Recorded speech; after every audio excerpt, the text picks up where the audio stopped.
Samuel Laurent, lorsque vous entendez le frère de cet otage décédé donc à l'âge de 62 ans, vous avez le même sentiment qu'il a été abandonné?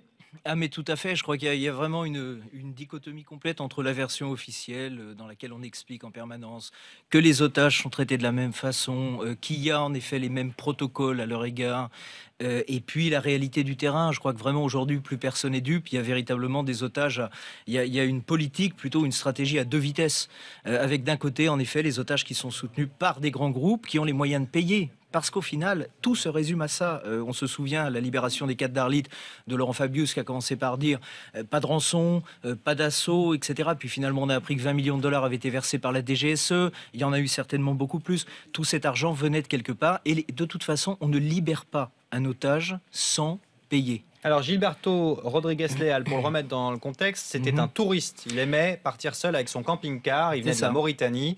Et c'est après avoir passé la frontière en Mauritanie, il arrive au Mali et il tombe sur ces ravisseurs du Moudjahou.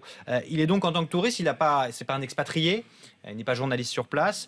Est-ce qu'on est là dans les limites de ce message français de dire la France ne paie jamais de rançon, mais la France paie toujours, en sachant qu'en fait, c'est un autre qui paie. Exactement. Et du coup là, quand on n'a pas derrière soi quelqu'un qui peut couvrir, eh ben la France reste dans sa logique et on n'a personne pour libérer Gilberto Rodrigues. Vous avez tout à fait raison. Il n'y a strictement aucune stratégie établie pour les otages. Bon, ceci étant dit, c'est assez compréhensible parce que ça se traite au cas par cas. On ne peut pas avoir des protocoles définis à la fois pour la Syrie, pour la Somalie, pour le Sahel.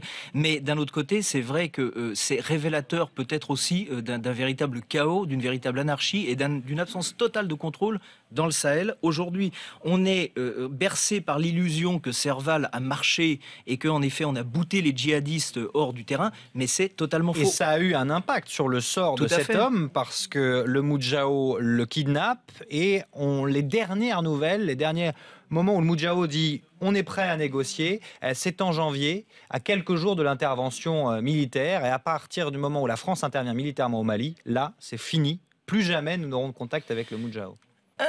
Je suis pas sûr qu'il n'y ait pas eu possibilité d'avoir des contacts. En l'occurrence, le Moudjahou est très, je dirais, est très accessible. Il faut comprendre que le Moudjahou, à la différence d'AQMI, c'est une structure qui est très bien implantée localement. C'est-à-dire qu'elle a des relais partout.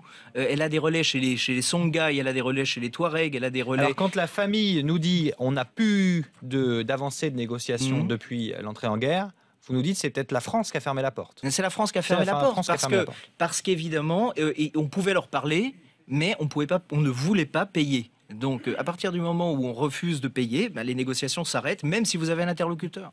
En quelques jours, là, on est passé de ces otages, ces journalistes qui ont été libérés, à la satisfaction de dire à la France libère ces otages.